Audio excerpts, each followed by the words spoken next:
Hey everyone, Daniel here from Recipe Cost Calculator, and we've been getting a lot of customers asking how they can keep track of the last time their ingredient prices were updated, and I'm going to show you that here.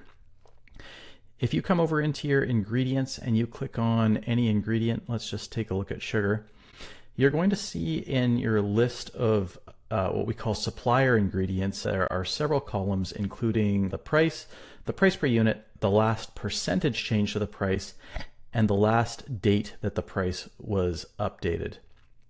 You can see that the price of these ingredients have never been updated, either from Snowcap as a supplier or from Costco in this example. So what we can do is we can come in here and we can edit this and we can quickly update the price.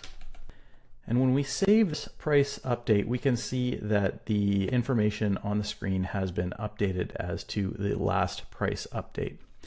You can also, in your ingredients, when you're downloading ingredients as a spreadsheet, you can choose last price update as a column that will be included in the spreadsheet that is downloaded, so you can find that information that way.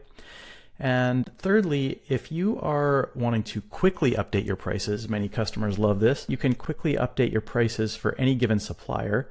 And when you choose to do that, each ingredient will list the last time that the price was updated. Hope that has been helpful, and if you have any questions, please let us know.